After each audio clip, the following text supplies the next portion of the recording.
module on what your role is supposed to be as a cultural commissioner and best practices across the state, much like what you're showing in the presentation here today. Wouldn't it make sense to like create a similar kind of online system for that's required for folks to take if they're going to serve on a site committee, and maybe that's something that the superintendent can impose, right? And she can monitor and see if, maybe part of the evaluations. You could do online training.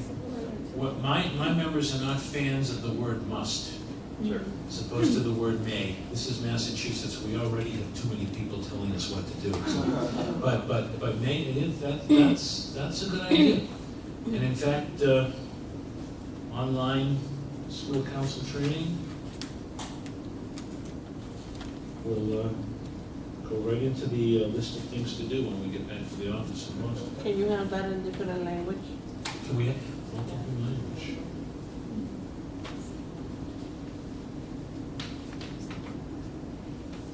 And how many languages are spoken in the Worcester Public Schools? Does anyone know?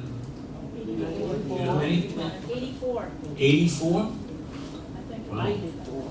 Is it 94? Yeah. I missed a few.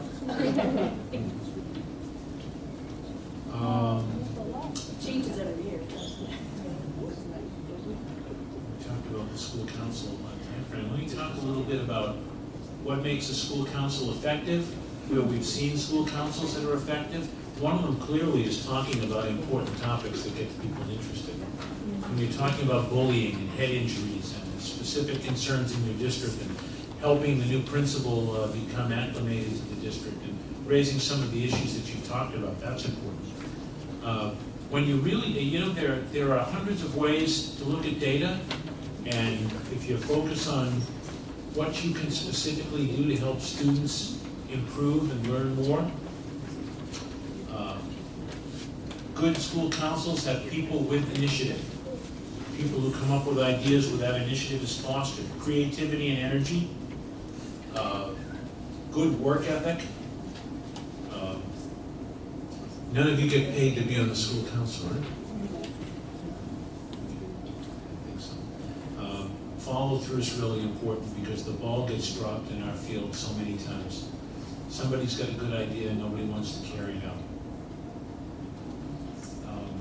The best school councils represent their communities and represent them well. And that means that the different factions within the community, the different groups, the different elements, all get represented, and that you're able to communicate what you do, so you make it an interesting and good idea to be on the school council. Talking about important questions, looking out on the horizon and seeing what's coming, being ahead of the curve on some of that stuff. My personal priority is being respectful of people's time. We got a lot of people who can take off but can't land. You go to a meeting and it's like the Joe Biden thing, Bill Clinton may have been a great president, but he gave like 7 of the 8 longest State of the Union addresses in history, 90 minutes for State of the Union to say what my grandmother would have said in like a minute and a half. Create an environment where everybody's views are respected and appreciated. Now, the fear of God slides, just so that you understand. The school council is subject to the state's open meeting law, which means people have to be allowed to observe you. So if a parent wants to come to your school council and that parent is not on the school council, you don't ask them to leave. You welcome them to stay. The only law about how to run a meeting in Massachusetts is that in order to speak, you have to be recognized by the chair. After that, freedom. So if the members of the school council would like to hear from some of the parents who are not on the school council, I would encourage you to hear them. Also, there's some state conflict of interest laws that you want to be aware of. Interestingly enough, this can come back to apply to you as a school council. You want to let people know that you're meeting and give people 48 hours notice.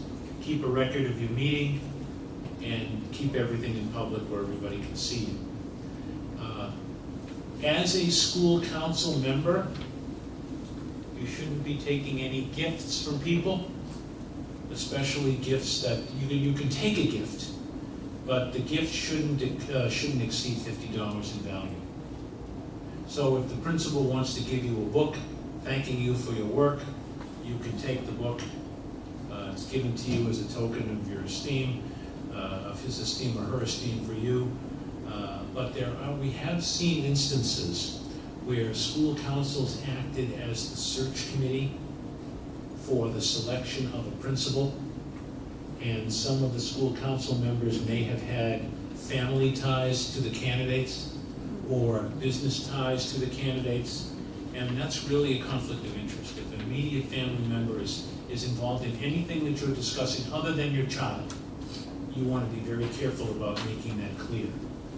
And absolutely do not use school resources for your own personal purposes, or use your position on the school council to get special privileges.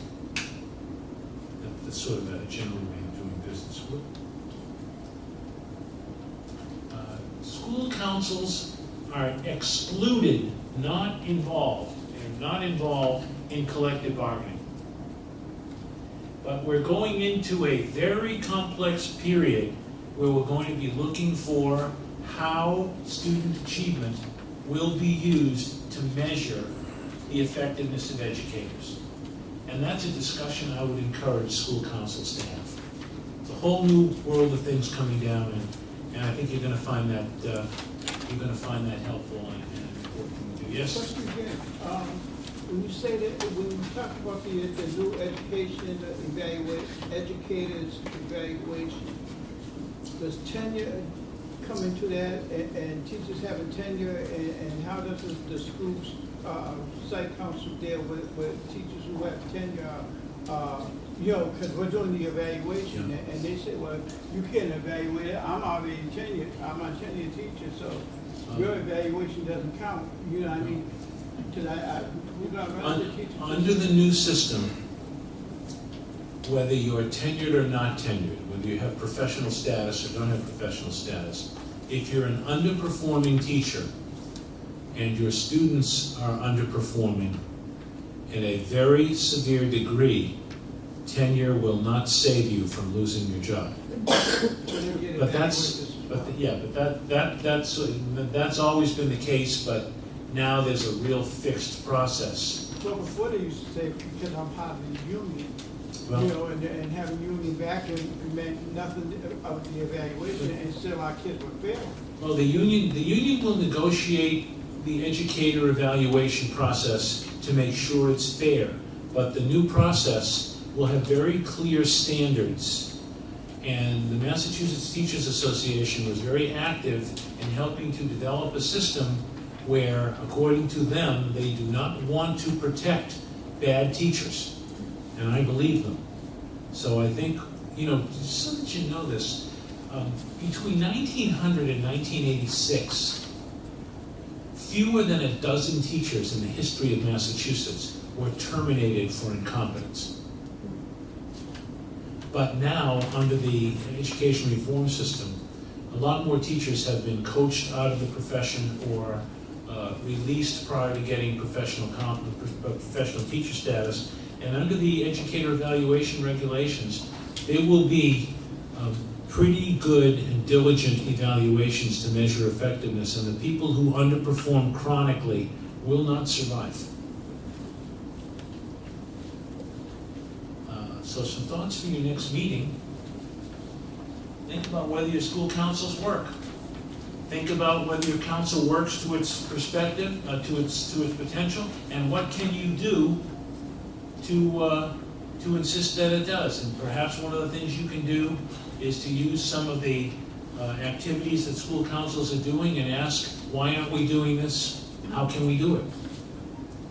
Now, this is the quiz. And you have those people in front of you. And I'm going to tell you, we're going to start with this particular person. I want you to identify who these people are. And then I'm going to tell you that one of them doesn't belong on the sheet. Okay? So who do you think this first person is? How quickly, huh? There you go.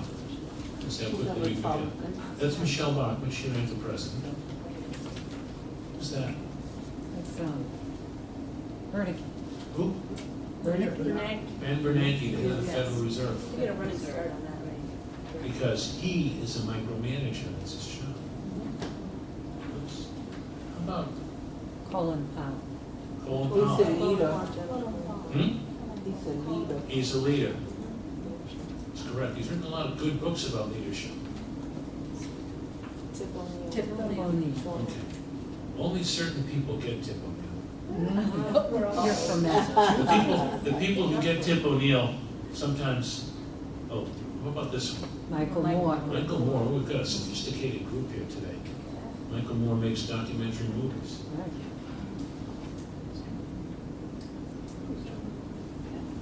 Isn't that Woodrow Wilson? Woodrow Wilson?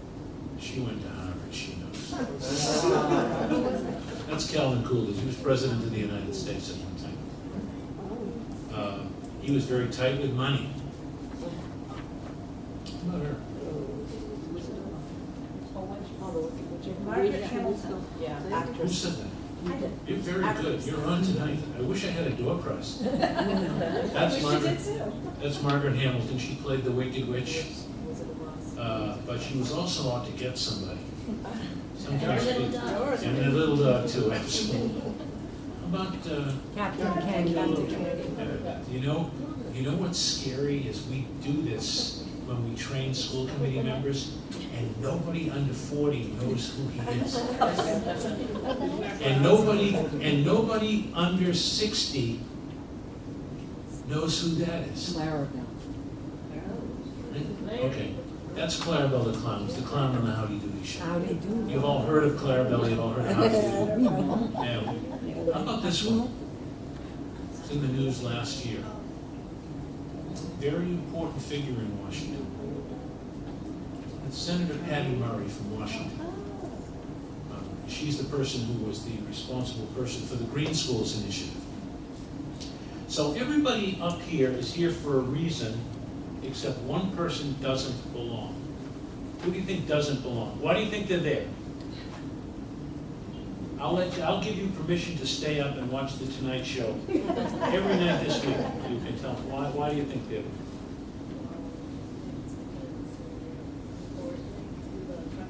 What do you think?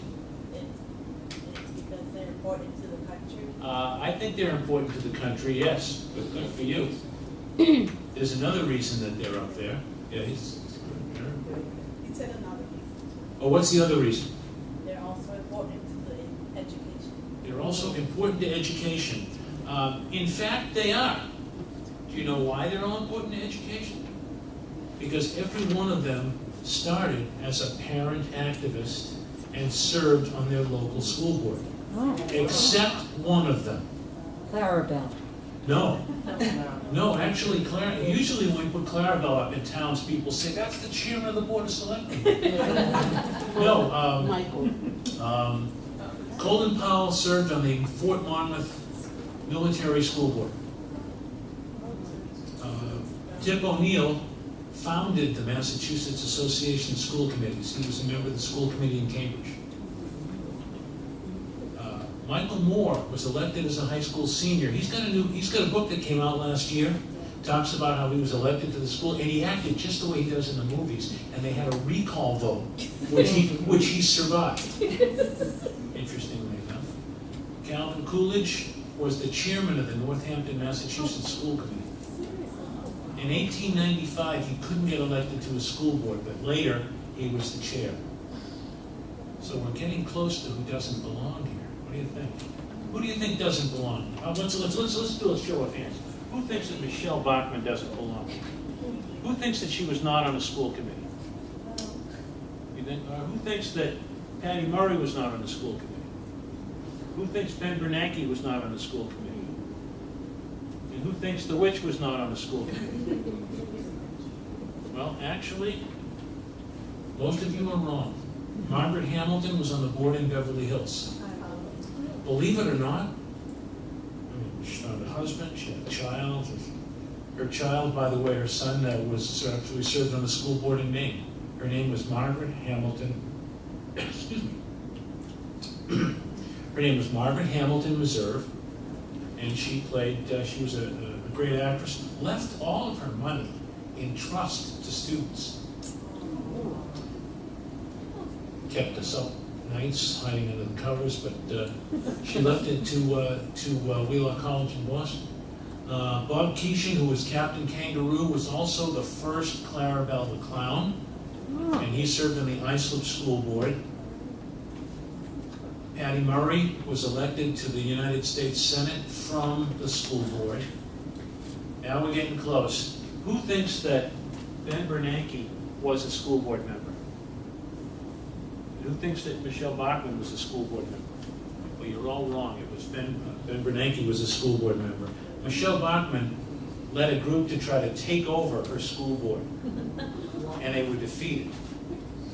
But Ben Bernanke learned to be a micromanager as a member of the Princeton University, Princeton, New Jersey school board. So, you see, you too could have a career in you can look at our website at www.masc.org. On our website, you will find all of our staff's home telephone numbers.